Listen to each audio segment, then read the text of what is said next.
Assalomu alaykum, azizlar, hurmatli ijtimoiy tarmoq kuzatuvchilari. Mana Qudratli Qurbonov yana sizlar bilan birgalikda. Azizlar, bugungi murojaatim O'zbekiston Respublikasi Ichki ishlar vaziri Toshpo'latov Aziz Anvarovichga bo'ladi. Xabarlaringiz bor, Navoiy kon-metallurgiya kombinati Shimoliy kon boshqarmasi haqida bitta videorolik chiqaruvdim bundan oldin. Xuddi shunday Navoiy kon-metallurgiya kombinati Shimoliy kon boshqarmasi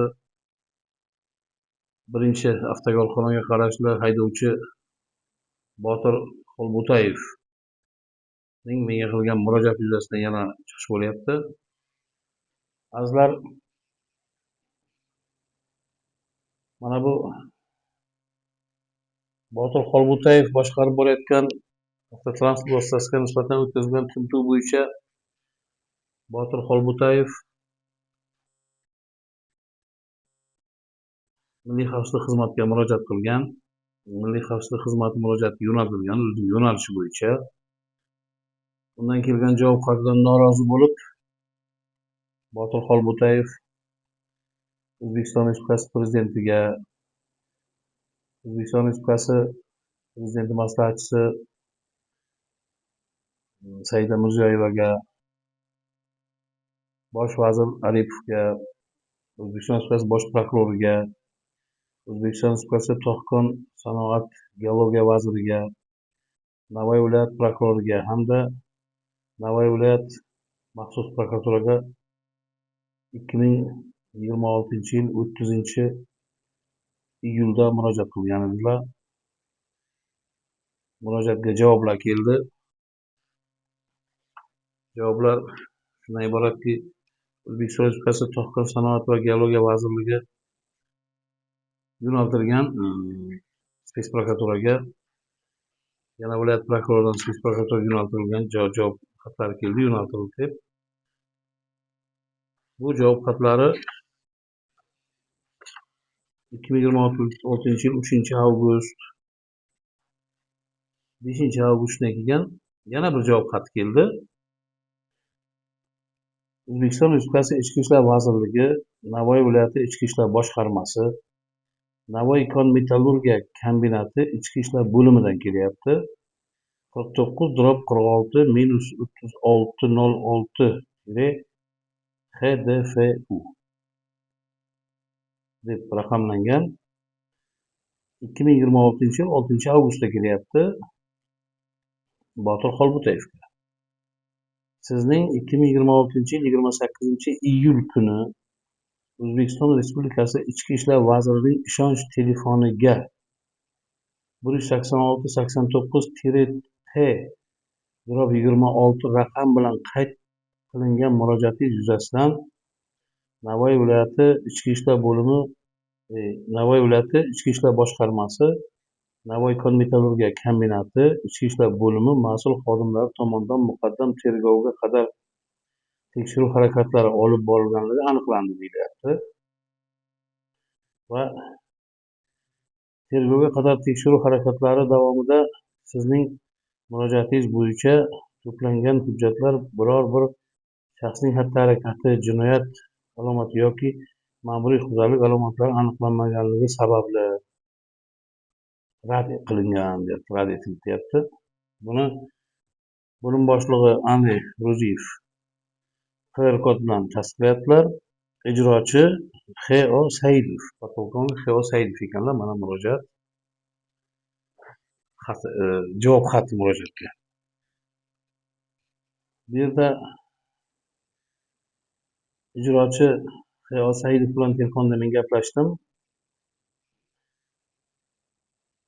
Menga vakolatnoma ham berilgan Botir Xolbo'tayev tomonidan. Shunga asosan telefon qilib bog'langanimda men Navoiydaman, ertaga boraman, gaplashamiz dedilar.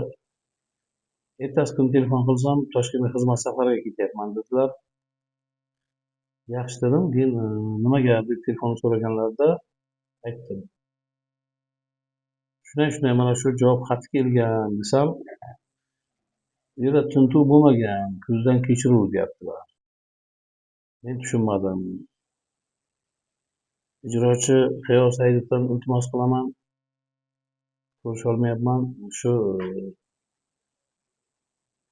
tintuv bilan ko'zdan kechirishni izohlab bersalar. Tintuv qanday bo'ladi, ko'zdan kechirish qanday bo'ladi?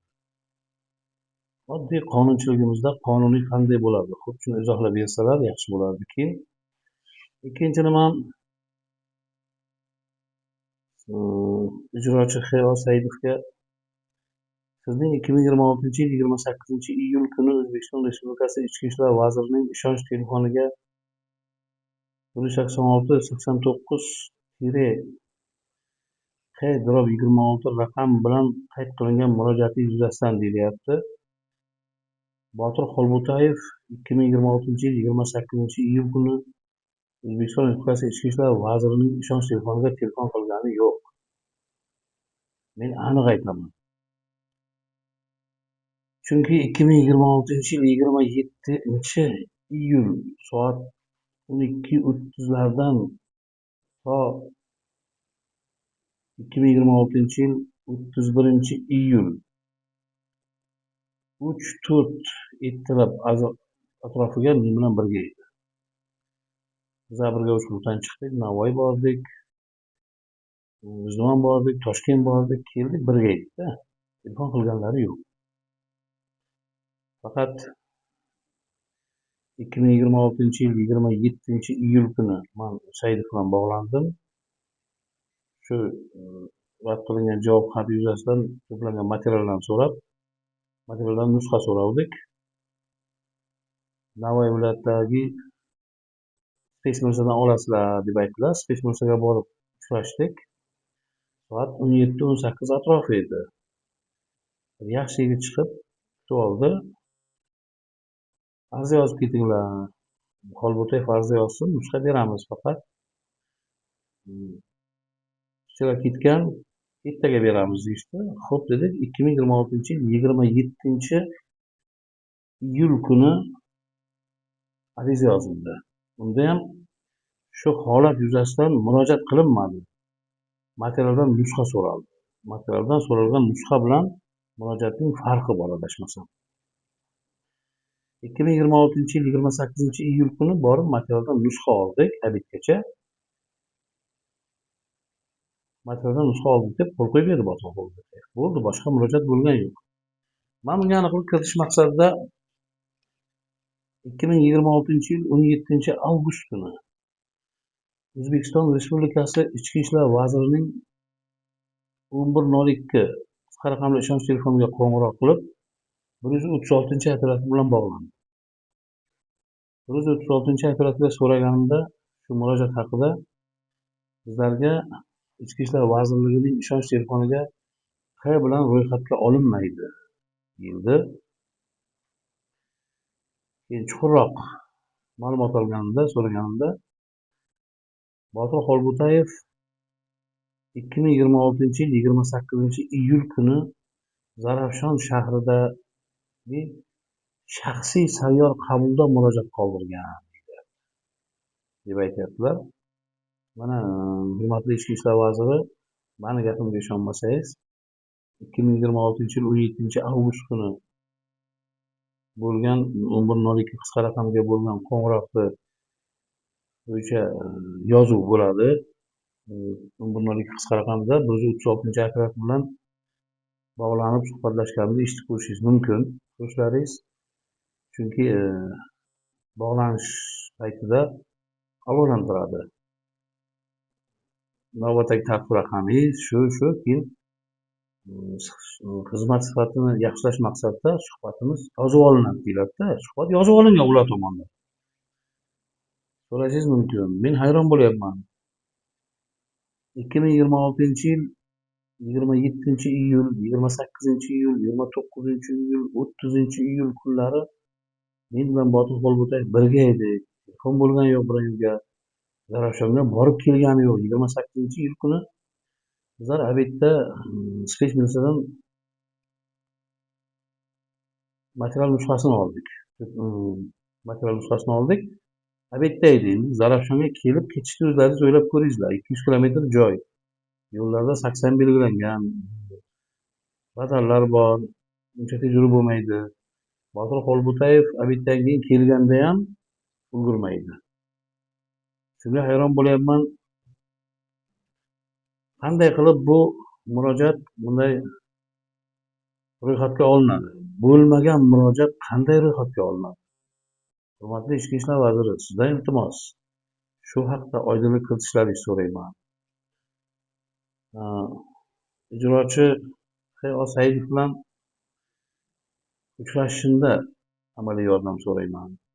Sababi Navoiy kon-metallurgiya kombinati aksiyadorlik jamiyati Shimoliy kon boshqarmasidagi qaysi bir ishchi xodim bilan ko'rishmoqchi bo'lsa, blogerlar, jurnalistlar, blogerlar ko'rishmoqchi bo'lsa, rahbariyatdan ruxsat so'rash kerak ekan.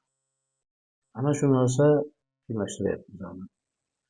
Shuning uchun hurmatli Ichki ishlar vaziri, sizga yana bir bor